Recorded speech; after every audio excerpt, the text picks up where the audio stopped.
Sir ನಮಸ್ತೆ. ಇಲ್ಲಿ ನಾವು ಪ್ರಮುಖವಾಗಿ ರಾಜ್ಯ ರಾಜಕಾರಣದತ್ತ ಗಮನ ಕೊಟ್ಟರೆ ನಿಜಕ್ಕೂ ಒಂದು ರೀತಿಯಾದಂಥ ಬಿರುಸನ್ನ ಪಡ್ಕೊಳ್ತಾ ಇದೆ. ಕ್ಷಣ ಕ್ಷಣಕ್ಕೂ ಒಂದು ಕಡೆ ಕುತೂಹಲ ಏನಾಗ್ತಾ ಇದೆ ಅಂತ ಹೇಳಿ. ಸದ್ಯಕ್ಕೆ ಏನೆಲ್ಲ ಆಗ್ತಾ ಇದೆ ಸರ್ ರಾಜ್ಯ ರಾಜಕಾರಣದಲ್ಲಿ, ಏನೇನೆಲ್ಲ ಎಕ್ಸ್ಪೆಕ್ಟ್ ಮಾಡಬಹುದು? ಮೊದಲನೇದಾಗಿ ಇವತ್ತಿನ ನನ್ನ ಹೆಸರು ಹನುಮೇಶ್ ಯಾವಗಲ್ ಅಂತ, ಸುಭಾಷ್ ಅಲ್ಲ. ಅದನ್ನ ಒಂದು ಕ್ಲಾರಿಫೈ ಮಾಡ್ತೀನಿ. ಇವತ್ತು ರಾಜ್ಯ ರಾಜಕಾರಣದಲ್ಲಿ ಏನು ಬದಲಾವಣೆ ಆಗ್ತಾ ಇದೆ, ಸಿದ್ದರಾಮಯ್ಯನವರು ರಾಜಕೀಯ ಒಂದು ಮಹತ್ವದ ಹಂತದಲ್ಲಿ, ಅಂದ್ರೆ ಬಹಳ ಸುದೀರ್ಘ ರಾಜಕಾರಣದ ಸಂದರ್ಭದಲ್ಲಿ ಅವರು ಮುಖ್ಯಮಂತ್ರಿ ಸ್ಥಾನವನ್ನ ಬಿಟ್ಕೊಡ್ತೀನಿ ಅಂತ ಏನ್ ಹೇಳಿದ್ದಾರೆ, ಇದು ನಿಜಕ್ಕೂ ಕೂಡ ಒಂದು ಅಚ್ಚರಿಯ ಬೆಳವಣಿಗೆ ಅಂತಾನೆ ಹೇಳ್ಬೇಕಾಗತ್ತೆ. ಅದು ಎಷ್ಟರ ಮಟ್ಟಿಗೆ ಕಾರ್ಯಗತ ಆಗುತ್ತೆ ಅನ್ನುವಂಥದ್ದು ಕೂಡ ನೋಡ್ಬೇಕು. ಅದರಿಂದ ಆಗುವಂತ ಬದಲಾವಣೆಗಳು, ರಾಜ್ಯ ರಾಜಕಾರಣದ ಮೇಲೆ ಆಗ್ತಕ್ಕಂಥ ಬದಲಾವಣೆಗಳೇನು, ಯಾವ ರೀತಿಯ ಪ್ರಭಾವವನ್ನು ಬೀರುತ್ತೆ, ಯಾರು ಮುಂದೆ ಮುಖ್ಯಮಂತ್ರಿ ಆಗ್ತಾರೆ, ಮುಖ್ಯಮಂತ್ರಿ ಆಗುವಂತವರ ಮೇಲೆ ಇರುವಂತ ಜವಾಬ್ದಾರಿ, ಪ್ರಮುಖವಾಗಿ ಮುಂದೆ ಇನ್ನು 2 ವರ್ಷಕ್ಕೇನೆ ಚುನಾವಣೆ ಕೂಡ ಬರ್ತಾ ಇದೆ.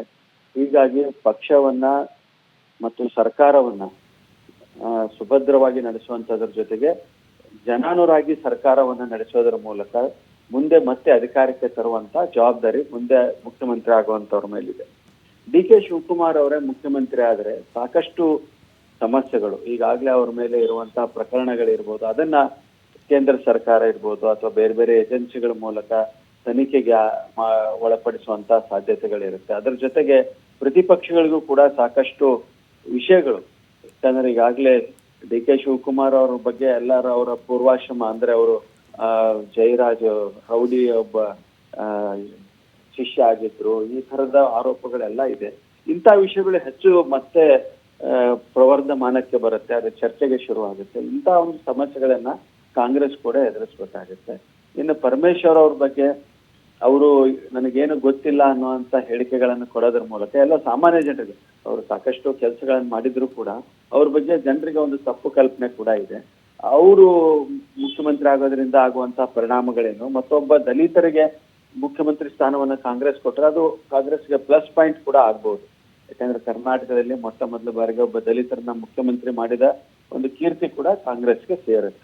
ಸೊ ಈ ರೀತಿಯ ಒಂದು ಅನೇಕ ಹೊಸ ಬದಲಾವಣೆಗೆ, ಹೊಸತನಕ್ಕೆ ಕರ್ನಾಟಕದ ರಾಜಕಾರಣ ಒಂದು ಸಾಕ್ಷಿ ಆಗುತ್ತೆ ಅಂತ ಹೇಳ್ಬೋದು. Okay, thank you sir, TV5 ಒಟ್ಟಿಗೆ ಮಾತನಾಡಿದ್ದಕ್ಕಾಗಿ.